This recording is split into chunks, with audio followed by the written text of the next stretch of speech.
Amém. Glória a Deus. Amém. Você que trouxe a Bíblia, por favor, abra comigo no livro de João, lá no capítulo 14. Amém. Oh, glória. Nós temos tido dias bem intensos. Amém? E isso é maravilhoso, porque isso revela que a igreja do Senhor vive. Amém? Amém. Então fala para o seu irmão que está do seu lado aí. Fica vivo. Amém? Aleluia. Vamos ler a partir do versículo 1 do capítulo 14. A palavra do Senhor vai nos dizer assim: não se turbe o vosso coração. Crede em Deus. Crede também em mim. Na casa de meu pai há muitas moradas. Se não fosse assim, eu o teria dito. Vou preparar-vos lugar. E se eu for e vos preparar lugar, virei outra vez e vos levarei para mim mesmo, para que onde eu estou, estejais vós também. Vós conheceis o caminho para onde eu vou. Disse-lhe Tomé: Senhor, nós não sabemos para onde vais. Como podemos conhecer o caminho? Respondeu-lhe Jesus: eu sou o caminho, a verdade e a vida. E ninguém vem ao Pai se não for por mim. Diga glória a Deus. Aleluia. Que palavra poderosa. Que texto tremendo. Quando a gente lê isso, a gente se alegra, porque o nosso Deus, Ele é um Deus que quer estar perto de nós. Amém? E isso é maravilhoso. E aqui nós estamos encontrando Jesus num diálogo com seus discípulos. Na verdade, aqui nesse momento eram os momentos finais de Jesus com seus discípulos, momentos onde ele estava dando algumas instruções, aonde ele estava preparando os seus discípulos para o que haveria de vir. Amém? E aí ele começa dizendo no versículo 1, não se turbe o vosso coração. Diga para o seu irmão, fala, não se turbe o seu coração. Aleluia. Mas vamos entender o porquê que Jesus está falando isso? Amém?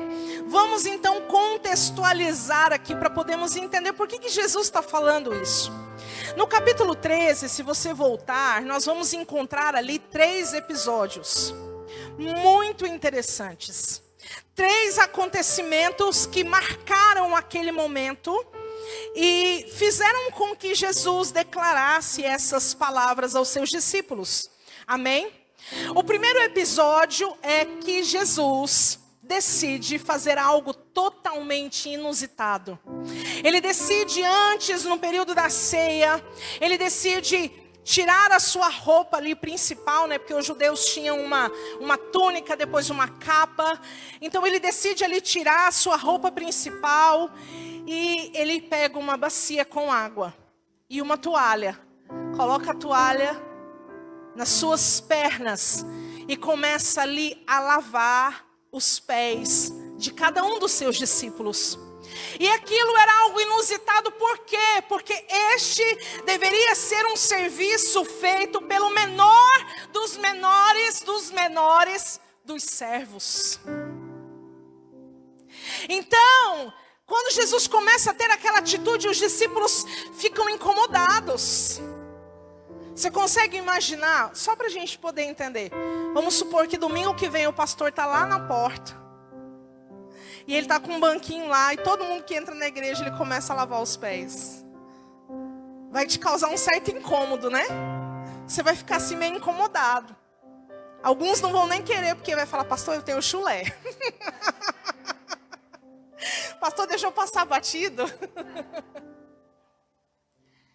E aquela atitude de Jesus realmente causou um incômodo tão grande, que Pedro vai dizer assim, não, Senhor, comigo o Senhor não vai fazer isso não. O senhor não vai lavar os meus pés. E Jesus olha para Pedro e fala: se eu não te lavar os pés, você não tem parte comigo. Aí Pedro: então se for assim, lava as mãos, lava a cabeça, lava todo o corpo. E Jesus fala para ele: Pedro, você só dá a bola fora, não precisa disso. Você já está limpo. Quem já tomou banho, só precisa lavar os pés. É o que os cuiabanos fazem no frio, que eu sei que é assim. Antes de dormir, fala: já tomei banho, só vou lavar o pé.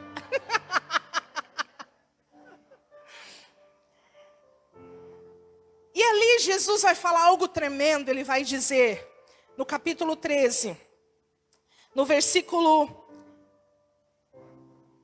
7, ele vai dizer assim para Pedro: respondeu Jesus: o que eu faço não sabeis agora, mas o compreenderá depois.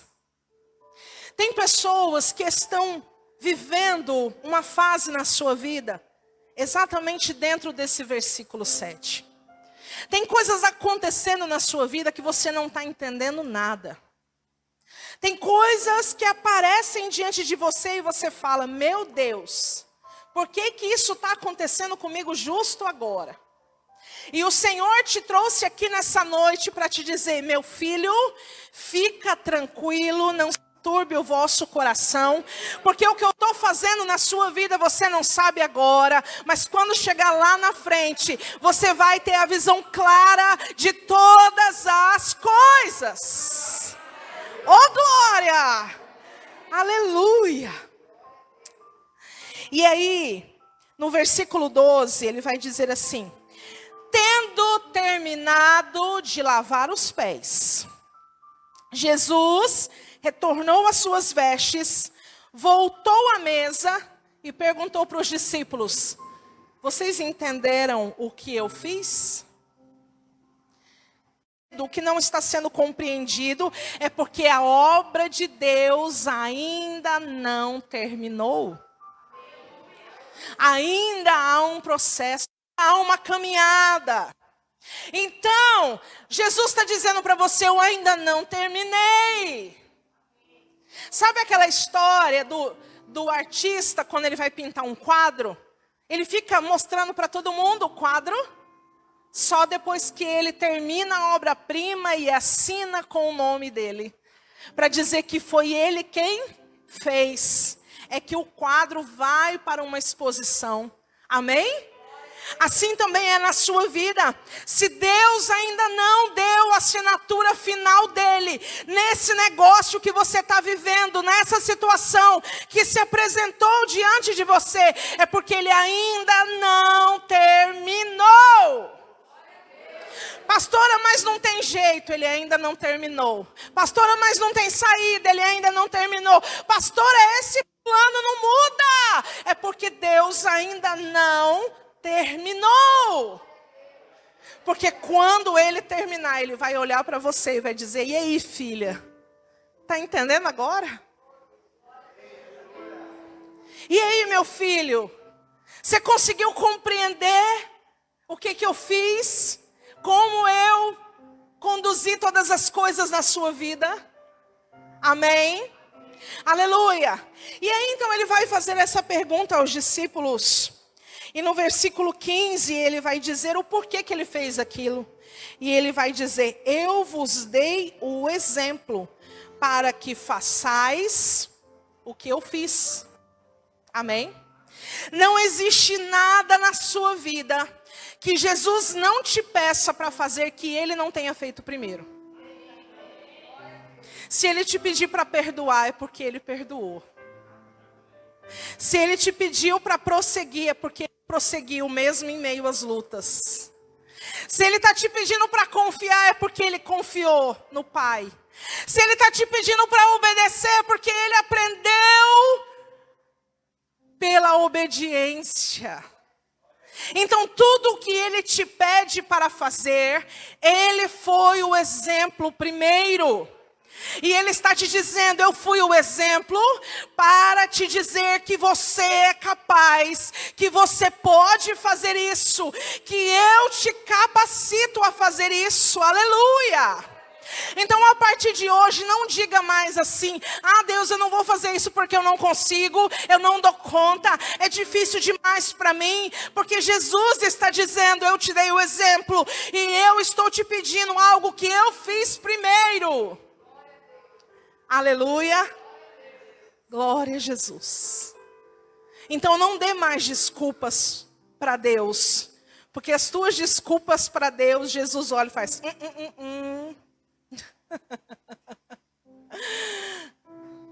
Não. Tem desculpa não. Eu te dei o exemplo primeiro. Aleluia. Glória a Jesus. E aí acontece o segundo episódio. Eles estão assentados na mesa, ainda constrangidos com a atitude de Jesus de ter lavado os pés e de ter se colocado como servo. E Jesus fala assim, para que vocês sejam considerados meus discípulos, vocês têm que servir a todos. Jesus está dizendo, servir é o maior sinal de aliança. Amém? Aleluia, eu vou repetir isso para você entender. Servir é o maior sinal de aliança. Foi isso que ele disse para Pedro, quando ele disse, se eu não te lavar os pés, você não tem parte comigo. Se eu não permitir que eu te sirva, a gente não tem aliança. É isso que ele está dizendo. Então, se você quer verdadeiramente servir a Deus, deixa eu te explicar uma coisa. No reino de Deus, não adianta você chegar diante dele com um currículo, falando assim, olha aqui Deus, todas as minhas habilidades, todas as meus cursos, tudo que eu tenho de qualidade. Porque no reino de Deus, não se entra no reino de Deus através de currículo, se entra no reino de Deus através de serviço. Eu vou repetir. Se entra no reino de Deus através do serviço. Eu aprendi isso. Eu aprendi isso a duras penas. Sabe por quê? Porque eu lembro de uma experiência muito forte que eu tive com Deus. Quando nós saímos de um ministério onde nós tínhamos 10 anos servindo ali como pastores, fora os outros anos servindo sem estar à frente de igrejas. No total, dava em torno de 18 anos. E quando nós começamos o desafio chamado Geração Eleita, foi muito difícil os primeiros anos. E tinha dias que a gente almoçava sem saber o que a gente ia jantar. E eu ia para o meu quarto e eu orava e eu falava, Deus, eu não aceito isso. Eu chegava assim, metendo o dedo na cara de Deus mesmo. Sabe por quê, Deus? Porque eu semeei. Olha o tanto de anos que eu te sirvo. Olha o tanto de coisa que eu já fiz. Porque eu já fiz isso, porque eu já fiz aquilo, eu já fiz evento tal. Eu já fui evangelizar até na tribo de índio lá em Nobres. Sabia disso, gente? Para quem não sabe, sua pastora já foi missionária lá na tribo Caibi, lá em Nobres. Fiquei uma semana lá, gente. Meu Deus. E aí Deus chegou para mim e falou, menina, você não sabe de nada. E ele começou a falar assim, olha ao teu redor. O campo é novo. A semeadura também precisa ser nova. O que você colheu daquilo que você semeou, já passou, já foi. Só vai servir para glorificar o meu nome. Porque agora o que eu tenho para te dar é novo, então a semente também é nova. Para de ficar requerendo um direito que você não tem. E eu falei, Deus, eu me recolho a minha insignificância. E eu pude entender isso. Que no reino de Deus o currículo não vale, não entra. Porque nós devemos estar sempre servindo a Deus. Porque o que nós fizemos e continuarmos fazendo jamais será o suficiente para se equiparar àquilo que Ele já fez por nós na cruz. Então, por isso que a palavra de Deus vai dizer, ainda que eu dê tudo, ainda que eu dê o meu corpo para ser queimado, ainda que eu venda os meus bens, ainda que eu faça tudo para se equiparar a esse amor, será de todo em vão. Aleluia! Então o reino de Deus é serviço ontem, é serviço hoje e para sempre há de ser, até a volta do nosso Senhor Jesus. Amém? Então não fique agarrado ao maná velho. Jesus tem um novo para te dar. Aleluia! E o segundo episódio que vai acontecer aqui, eles já estavam assentados à mesa, meio constrangidos com aquela atitude de Jesus, de fazer algo que nenhum deles talvez tivesse a capacidade de fazer. De repente Jesus solta uma bomba na mesa. Ele fala assim, eu vos afirmo que um de vocês vai me trair. Aí eles começam a se olhar assim. Será que sou eu? Será que sou eu? Aí, João, olha o que... Gente, que autoestima é essa de João, né?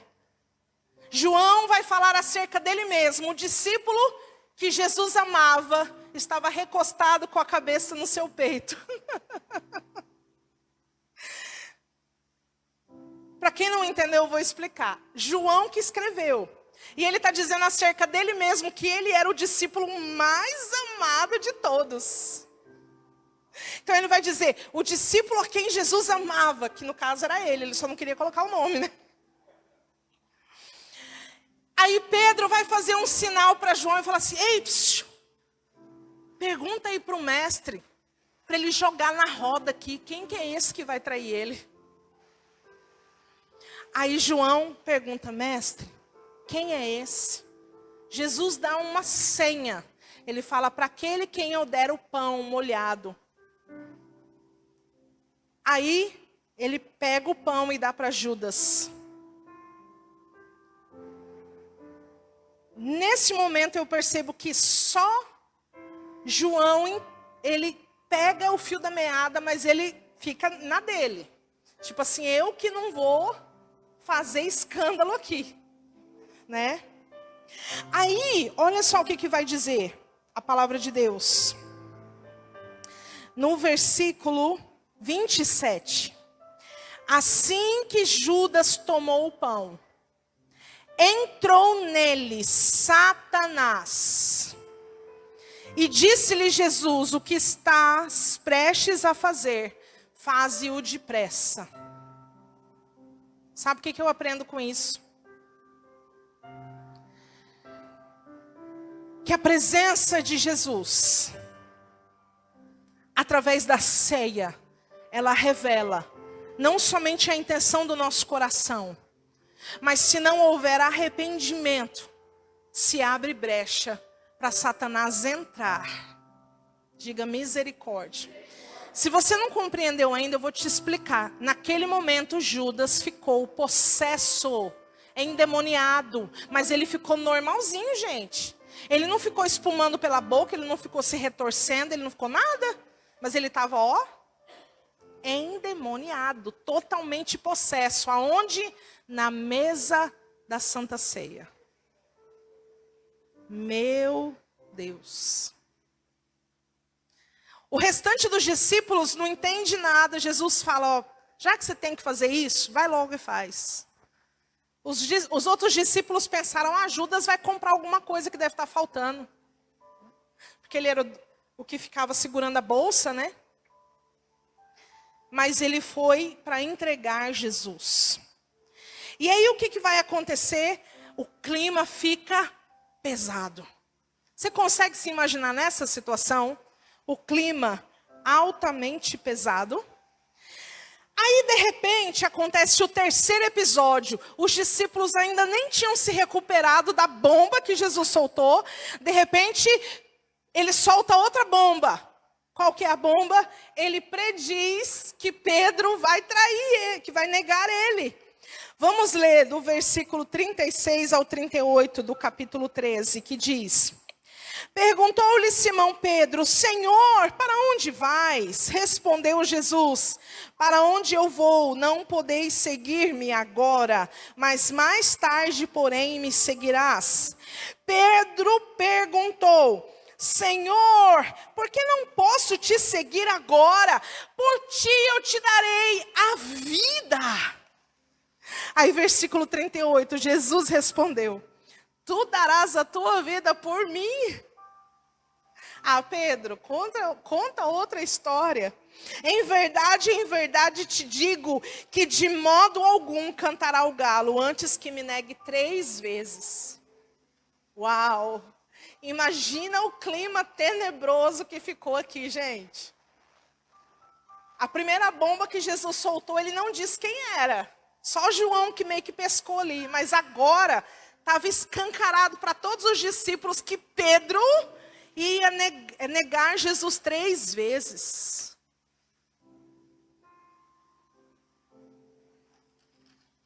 Quero que você pense um minutinho sobre essa situação. E aí, então dentro desse momento em que o coração dos discípulos começou a ficar o quê? Turbulento. Porque eles começaram a compreender que o que haveria de vir não seria algo fácil. Eles começaram a se dar conta de que Jesus estava falando da sua morte. E agora, o que vai ser de nós? Se Jesus vai ser traído, vai ser morto, o que a gente achava que podia ocupar o lugar de líder, que era Pedro, vai negar. E agora, o que vai ser de nós?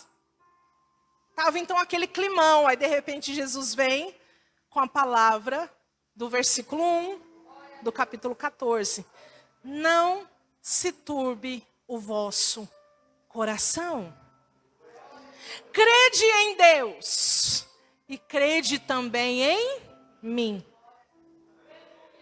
Essa palavra, não se turbe, o original dela significa algo parecido com aquela água que está parada há algum tempo. O que acontece? A sujeira baixa para o fundo, sim ou não? Mas aí se vem alguém e mexe no fundo daquela água, aquela sujeira levanta e deixa aquela água turva. De modo que não se consegue mais ver claramente dentro daquela água. Então essa palavra, não se turbe o vosso coração. Jesus está dizendo assim, eu sei que o que aconteceu aqui mexeu lá no fundo do interior de vocês, a ponto de deixar vocês confusos, a ponto de vocês perderem a noção clara daquilo que eu já venho falando para vocês há algum tempo. Mas crede em Deus. E crede também em mim. Jesus olha para nós e Ele sabe que tem situações que acontecem conosco, que é a mesma coisa de ir lá e mexer lá no fundo do nosso coração. Coisas lá do passado. Quem é que já aconteceu uma situação que ficou mal resolvida no passado, de repente aquela pessoa brota na sua frente. Aí você pensa, eu não estava nem preparado para ver essa pessoa. Naquela hora, meu irmão e minha irmã, teu coração fica turbado. Sabe? Na hora que você está ali discutindo com a tua esposa, porque isso, não, porque eu que tenho razão. Você nem lembra de Jesus, você nem lembra da palavra, você não lembra de nada, você só quer ter razão. Ou assim é só lá em casa? Não é, gente? Nessa hora teu coração está turvado. Por quê? Porque está mexendo com aquilo que aparentemente estava quieto. E tem gente que quer fazer isso. Tem gente que em determinados assuntos diz assim, eu não quero nem mexer nisso, deixa quieto. Já passou. Mas tem situações que Jesus vai lá e quer agitar mesmo, porque Ele quer trazer cura. Ele quer trazer libertação. Ele não quer apenas trazer um esquecimento passageiro do que te aconteceu, mas Ele quer trazer cura, restauração, libertação. Então vai ser necessário turvar estas águas para que haja uma purificação. Amém? Então Jesus, ele estava aqui tratando com os seus discípulos acerca de muitos sentimentos que para nós é difícil de lidar. Quais são esses sentimentos? Sentimentos de abandono. Eles estavam começando a querer se sentir abandonados. Sentimentos de rejeição, porque diante de todos aqueles anúncios que Jesus estava falando, que um ia trair, que o outro ia negar, eles poderiam pensar, então Jesus não vai mais nos amar. Só que a palavra de Deus diz lá no capítulo 13, leia comigo lá, olha o que diz, no versículo 1, antes da festa da Páscoa. Vendo Jesus, que a sua hora de passar deste mundo para o Pai já tinha chegado, olha aqui, como havia amado os seus, que estava no mundo, amou-os até o fim. Meu Deus, você tem um Deus que vai te amar até o fim. Até o último momento da sua vida, você estará debaixo do amor desse Deus. Você consegue mensurar que maravilha é essa?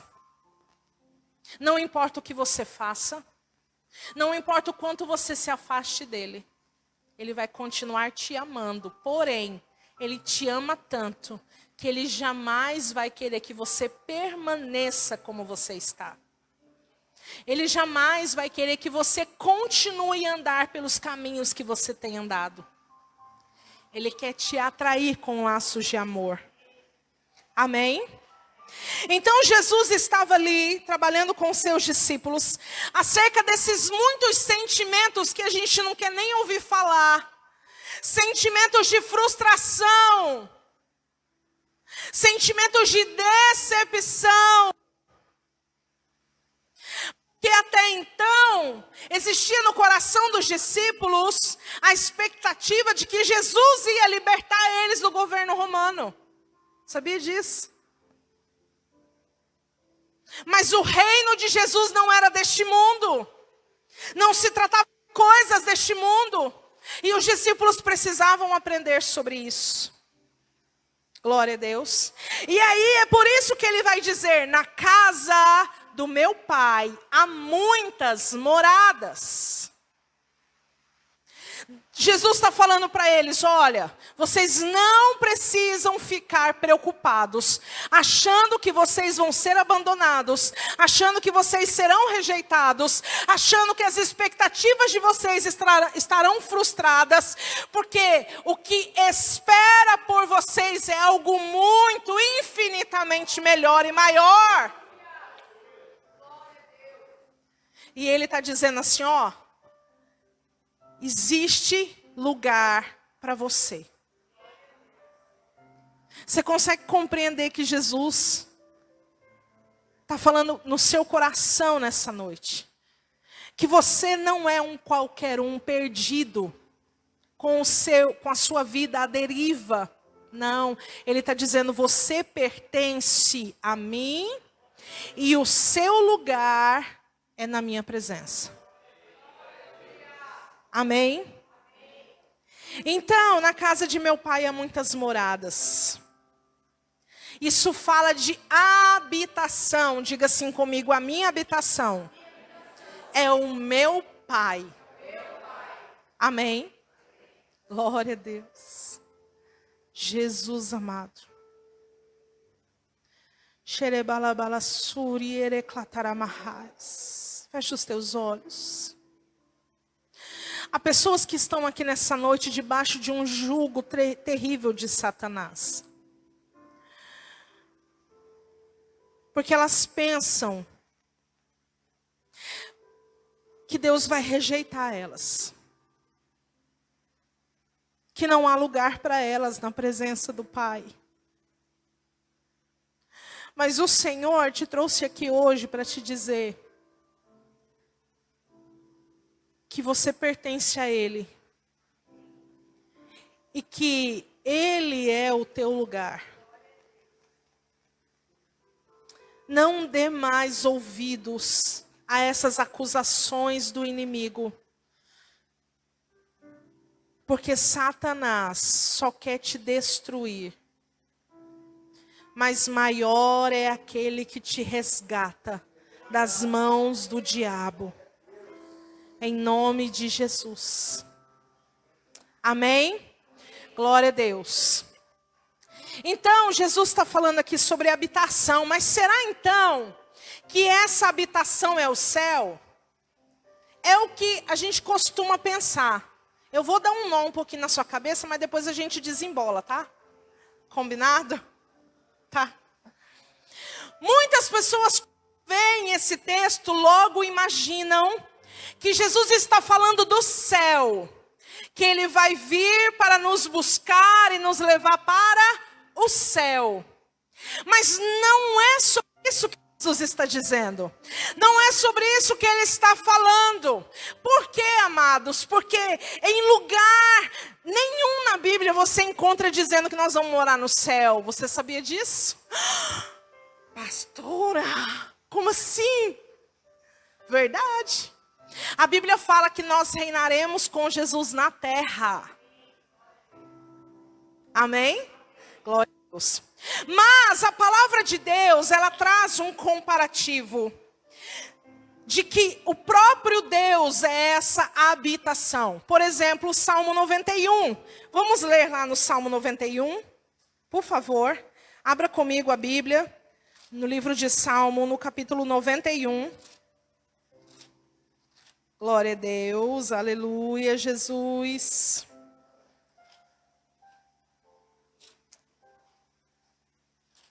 Tem Bíblia que já abre sozinha nesse salmo aí.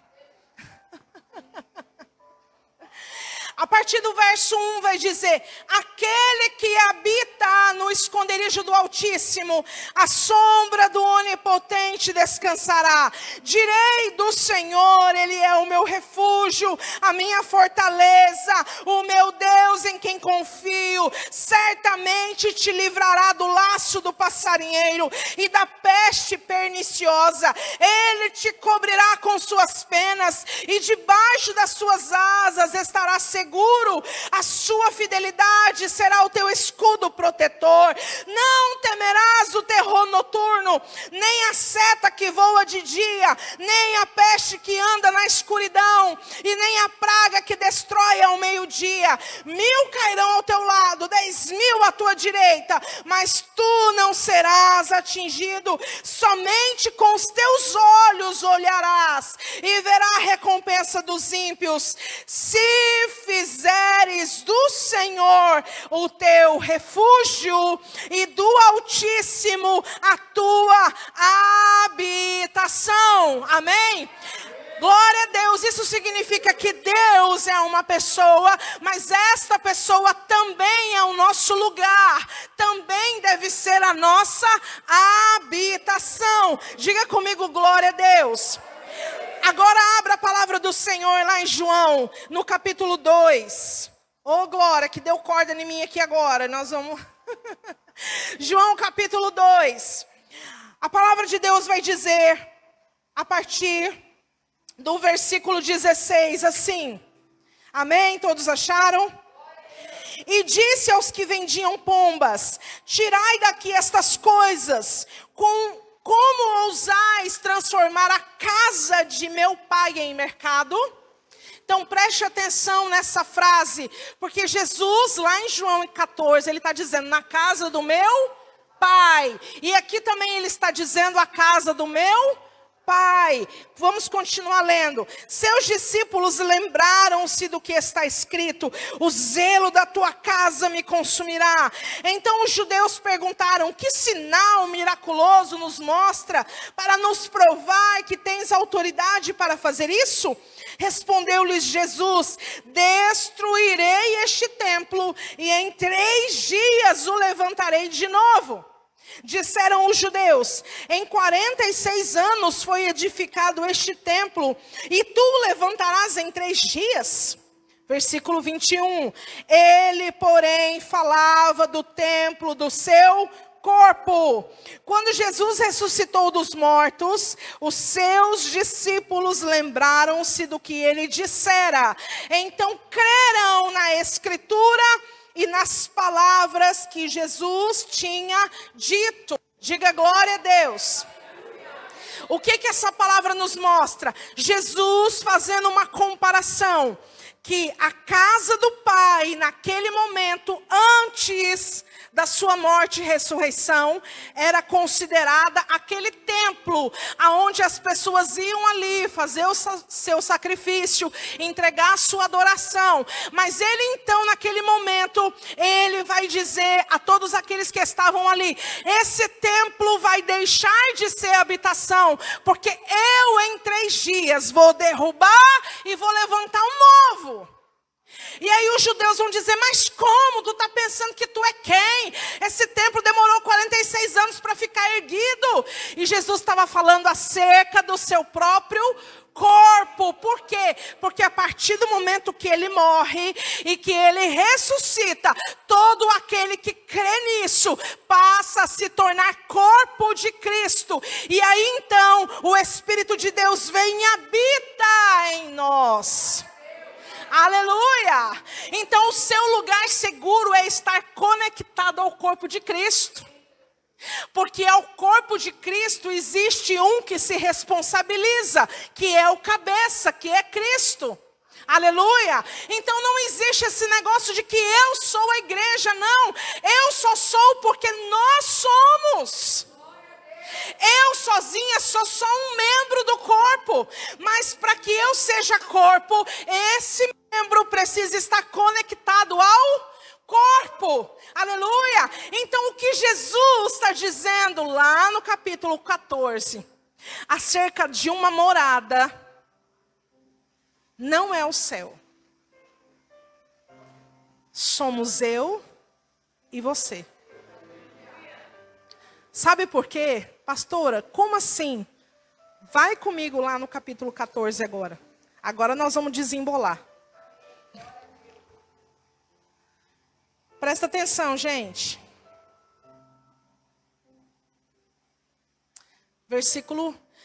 No capítulo 14, Jesus diz que ele precisa ir para que venha o Consolador.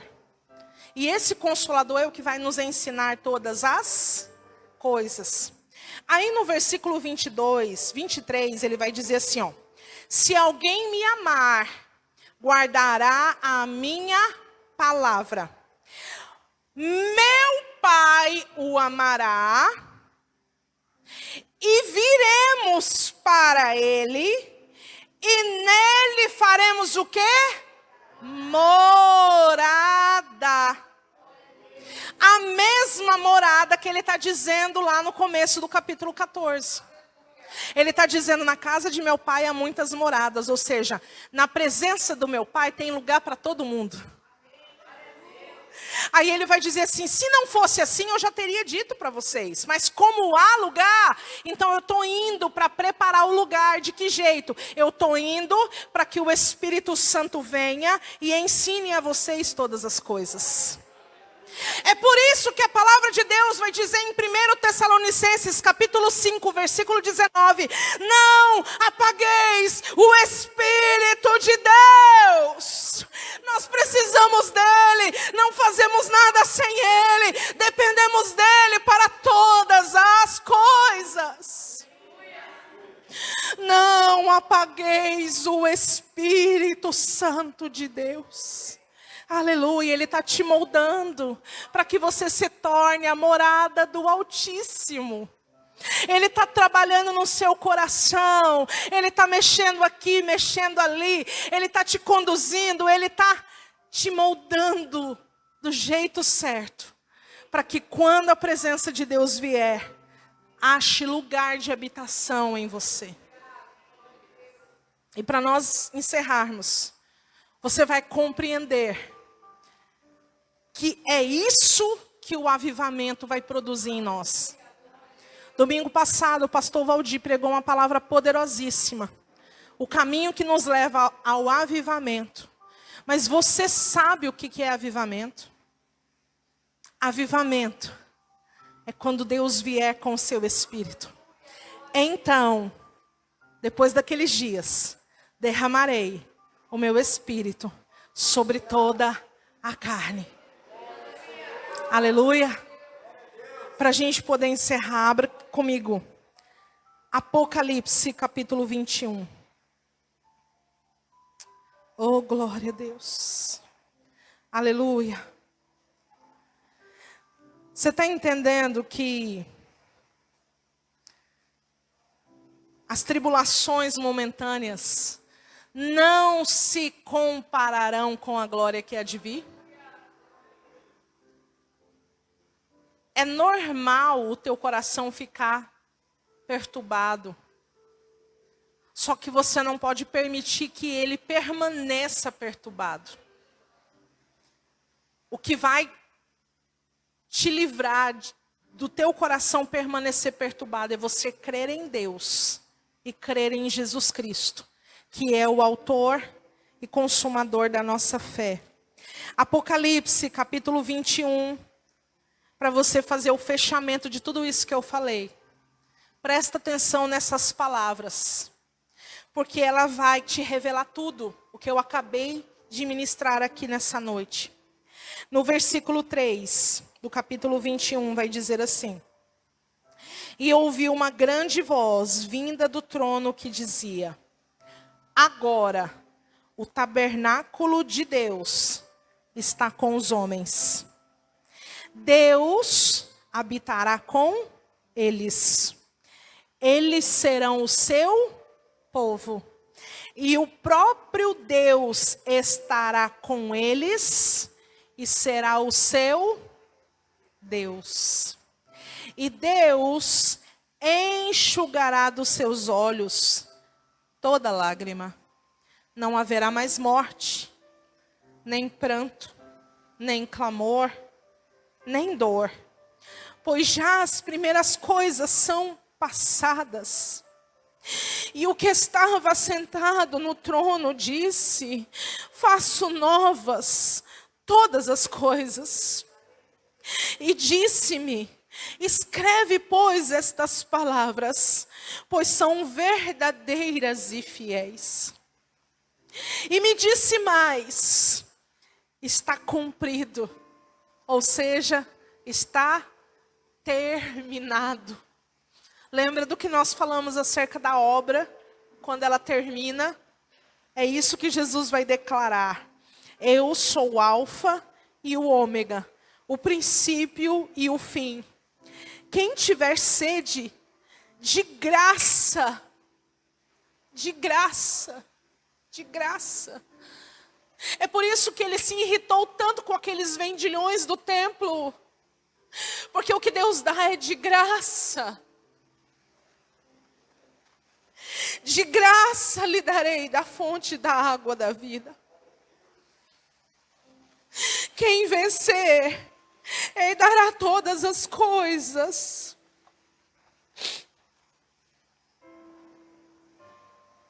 Quem vencer, herdará todas as coisas. Eu serei o seu Deus. Ele será o meu filho.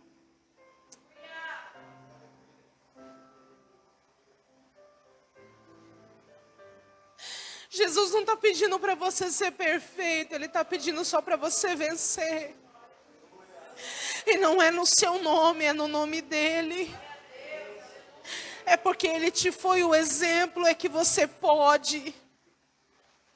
Você pode. Você pode viver uma vida santa. você pode viver uma vida que agrada a Deus.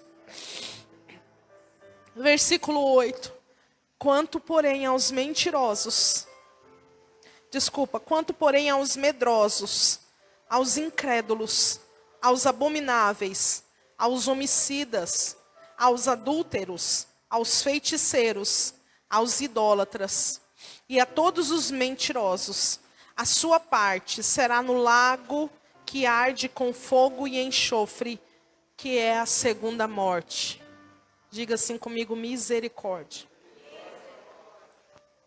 Meu Deus. Se você puder compreender que Jesus te trouxe aqui para te falar assim: eu quero habitar em você, através do meu Espírito. Eu quero caminhar contigo todo dia.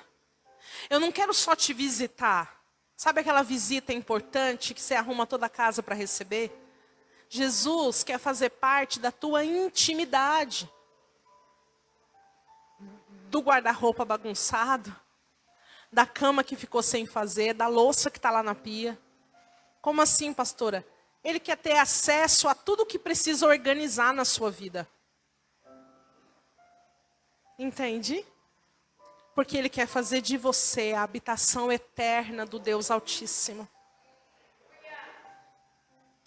E Ele te trouxe aqui para te falar que a partir de amanhã vai começar um processo. Coisas vão começar a aparecer na sua vida, mas não se turbe o vosso coração. Lembra desta palavra: não se turbe o vosso coração. Crede em Deus e crede também em mim, diz o Senhor. Amém? Glória a Deus. Vamos orar. Fecha os teus olhos, em nome de Jesus.